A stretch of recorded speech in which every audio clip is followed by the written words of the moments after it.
नमस्कार, welcome to my channel. मैं हूं मनीषा। दोस्तों, आज की वीडियो में हम जानेंगे कि हम अपने बच्चों की छठी कैसे मनाएं।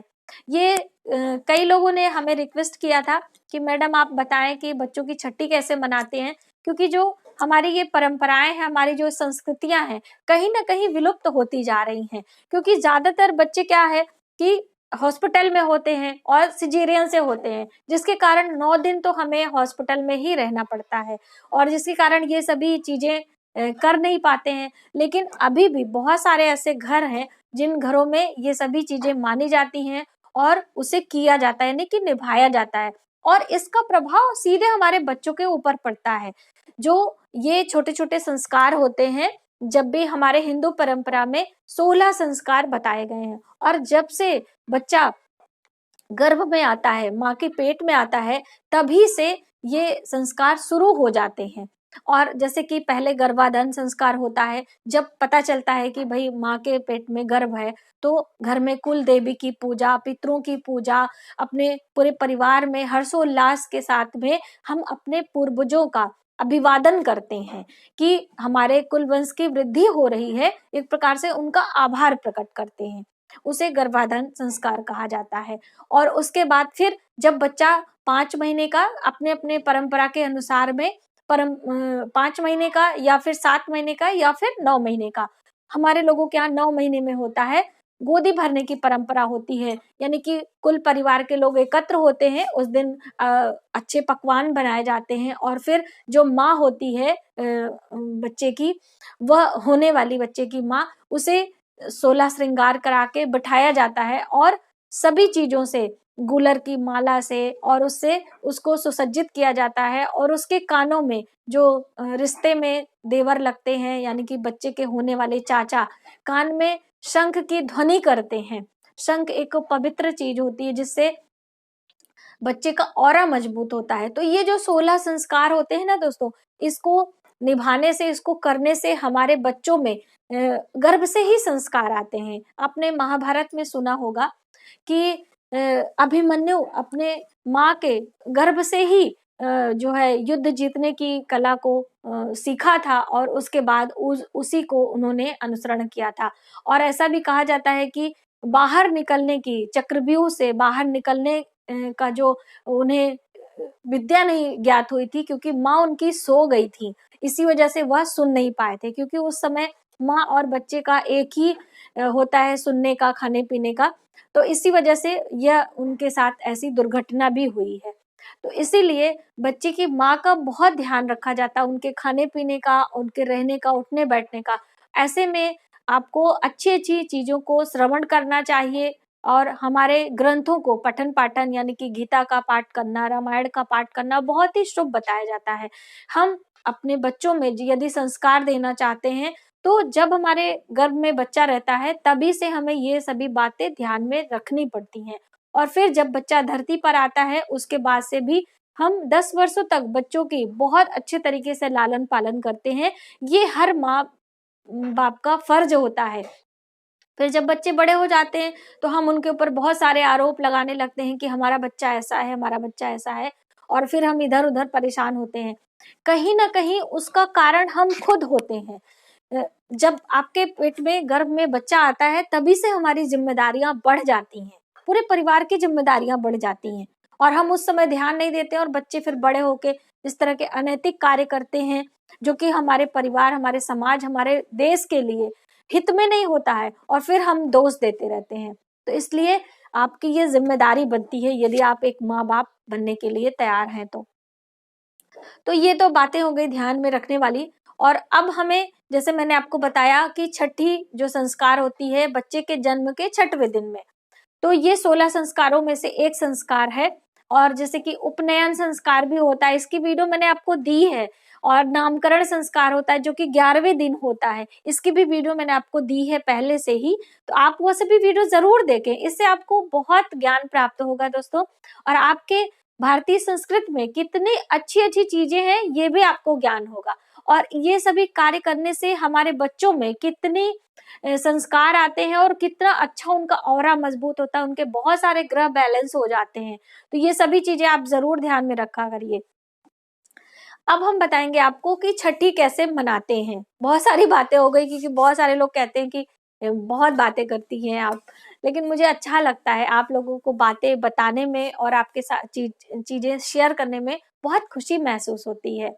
तो आप हमें कमेंट करके जरूर बताया करिए कि कौन सी बातें आपको समझ में आती हैं और क्या अच्छी लगती हैं। तो चलिए अभी जानते हैं कि छठी के दिन हमें क्या करना होता है। जैसे कि बच्चे के जन्म के छठवें दिन या फिर 7वें दिन, बहुत सारे लोगों के यहाँ कुल परंपरा के अनुसार ये जो है त्योहार आप कह लीजिए, या फिर ये जो हमारी संस्कृतियां हैं, हमारे जो संस्कार हैं, वो मनाए जाते हैं। इस दिन सुबह सवेरे स्नान ध्यान करने के बाद में बच्चे को और उसकी माँ को स्नान कराया जाता है, शुद्ध साफ वस्त्र धारण कराया जाता है और घर में हर प्रकार के भोजन तैयार किए जाते हैं, पकवान बनते हैं, मीठे, नमकीन, तीखे, खट्टे, यानी हर प्रकार के रसोई में भोजन पकता है। और वह भोजन कोई अन्य व्यक्ति नहीं खा पाता जब तक कि पूजन नहीं हो जाता है। ये एक प्रकार का विशेष जो है माना जाता है कि उस दिन सबसे पहले छठी मैया भोजन करती हैं। जो छठी मैया होती हैं वो हमारे बच्चे की 6 महीने तक देखभाल करती हैं, बच्चों के स्वप्न में आती हैं, वह हमारे बच्चों का लालन पालन करती है एक प्रकार से। तो इसीलिए उस दिन छठी मैया की पूजा की जाती है। तो घर में जो भी पकवान बनता है बड़ी बुजुर्ग महिलाएं बनाती हैं, जिसमें कढ़ी, चावल और उड़द दाल के दही बड़े विशेष मायने रखते हैं, और पूरियां, कचौड़ियां और जो चावल, सब्जी, दाल, रोटी, मतलब पूरियां भी बनती है, रोटियां भी बनती हैं। सभी प्रकार के खट्टे मीठे पकवान बनाए जाते हैं। चावल की खीर बनाई जाती है, रसगुल्ले और जो है बखीर भी कहीं कहीं बनती है, जो हम लोग कुल देवी की पूजा में बनाते हैं वह भी। तो इस तरह से सभी पकवान अपने कुल परंपरा के अनुसार बनता है, और बनने के बाद में 2 थाली भोजन तैयार किया जाता है, जिसमें से पहला भोजन छठी मैया के लिए निकालते हैं, और वो भी पत्ते में। वो एक पत्तल होती है जो मार्केट में मिलती है, हरे रंग का पत्तल होता है।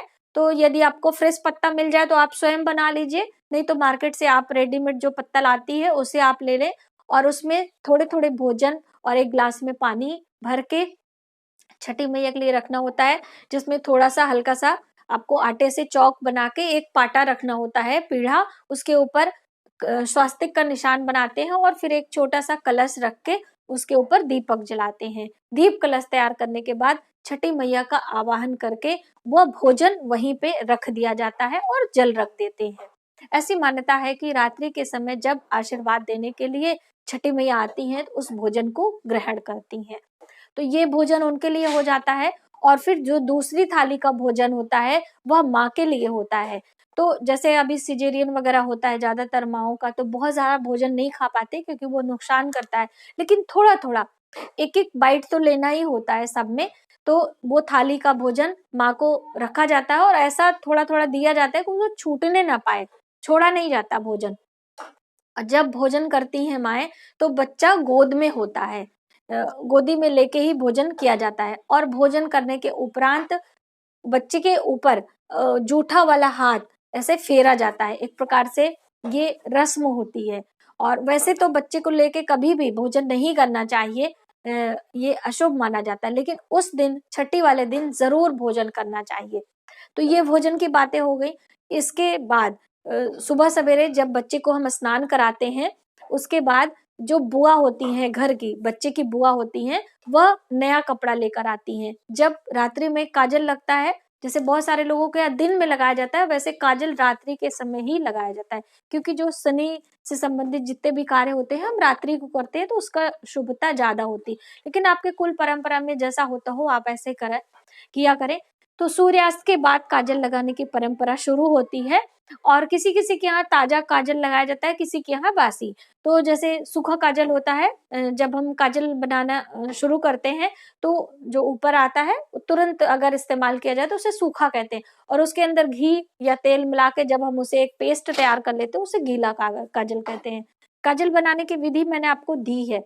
अभी तो क्या है, प्रेजेंट में ये मिलावट के कारण बहुत सारी चीजें केमिकल से इस्तेमाल होती हैं, तो डॉक्टर्स मना करते हैं कि आंखों में बच्चों के काजल ना लगाएं। लेकिन क्या होता है, जो घर का बना काजल होता है, शुद्ध रहता है, उसे आप लगा सकते हैं। तो आप उसे जरूर इस्तेमाल करें, और यदि आपको काजल बनाना नहीं आता तो हमारी वीडियो आप चेकआउट कर सकते हैं। तो इस तरह से काजल बुआ लोग बनाती हैं और बुआ लोग ही काजल को लगाती हैं। बहुत ही शुभ होता है और सगुन होता है। उसके पहले बच्चे को स्नान ध्यान जो मैंने बताया आप गीले कपड़े से पोंछ दीजिए। उसके बाद बच्चे को तैयार किया जाता है और वह कपड़ा बुआ अपने घर से लेकर आती हैं। कपड़े का रंग भी क्या होना चाहिए ये भी आप समझे। पीले रंग का कपड़ा पहनाना चाहिए। पीले रंग का कपड़ा बहुत ही शुभ होता है और छठी के दिन जरूर इस बात का आपको ध्यान रखना है। पीले रंग का कपड़ा हो और वो बच्चे को जो तैयार होता है वो बुआ ही करती हैं। और उसके बाद शुभ समय पे मुहूर्त आप दिखा लीजिए। उस समय पंडित जो आपके पुरोहित हैं वो आपको बता देंगे। तो शुभ समय में रात्रि के समय काजल लगाने का मुहूर्त होता है। उस समय बच्चे को काजल और काला टीका पहली बार लगाया जाता है। और साथ में जो मैंने आपको नजर दोष वाले वीडियो में बताया था कि गले में एक चांदी की चंद्रमा और एक लोहे का छल्ला, तांबे का छल्ला यानी कि त्रिधातु हम बच्चों को धारण कराते हैं। उसी समय हाथ में भी जो मैंने पहनाने के लिए बताया था कि हाथों में आपको अपने तीनों वात पित्त कफ को बैलेंस करने के लिए हाथ में जो है बच्चे के हाथ में काला धागा बांधा जाता है या फिर काली मोतियों का कंगन भी आता है, वो भी आप पहना सकते हैं। पैरों में भी पहनाते हैं। तो पहनाने का रीजन भी होता है कि नजर दोष से बचाव हो जाए और वात पित्त कफ ये तीनों का बैलेंस भी होता है। तो ये सभी चीजें बुआ अपने घर से लेके आती हैं और उस बच्चे को पहनाती हैं और अपना आशीर्वाद देती हैं। और फिर वापस बुआ को हम आशीर्वाद के रूप में, सगुन के रूप में कुछ उपहार भेंट जरूर देते हैं। तो ये एक प्रकार का तालमेल बैठता है जो है अपने घर में बहन बेटियों को उपहार देने के लिए सगुन के रूप में। तो ये कार्य होता है। उसके बाद फिर घर पे गीत भजन कीर्तन होते हैं क्योंकि उस दिन रात्रि जागरण करना होता है। ऐसी मान्यता होती है कि रात्रि के 12 बजे के बाद छठी मैया आती हैं और उस दिन हमारे बच्चे को आशीर्वाद देती हैं। तो यदि हम सोते रहेंगे तो उसका प्रभाव हमारे ऊपर कम होता है। इसीलिए पूरा परिवार मिलके रात्रि जागरण करता है और जागरण के बाद सुबह सवेरे फिर बच्चे को आशीर्वाद दिया जाता है और फिर उसके बाद दिन की शुरुआत हो जाती है। तो ये एक छोटी सी प्रक्रिया होती है जो कि छठी की विधि कहलाती है और हमारे हिंदू मान्यता के अनुसार ये छठी की विधि जो होती है बहुत मायने रखती है। ऐसा भी मान्यता है कि इस दिन से ही जो बच्चा होता है उसके भविष्य का विवरण होता है। जो छठी मैया होती हैं उसके भविष्य का निर्णय करती हैं कि किस तरह का इसका सुगम सुंदर जीवन ये मृत्यु लोक में सांसारिक जीवन इसका होगा। इसलिए ये अपने परिवार में सभी लोग करते हैं। हमारे हिंदू धर्म में तो होता है और हम लोगों के यहाँ भी हमारे बच्चों का भी हुआ है। इसलिए ये सभी चीजें मैंने आपके साथ शेयर करी। तो आज की वीडियो में बस इतना ही। यदि हमारी जानकारी आपको थोड़ी सी भी हेल्पफुल लगे तो प्लीज हमारी वीडियो को लाइक करें, शेयर करें, सब्सक्राइब जरूर करें न्यू वीडियोस के लिए। Thank you.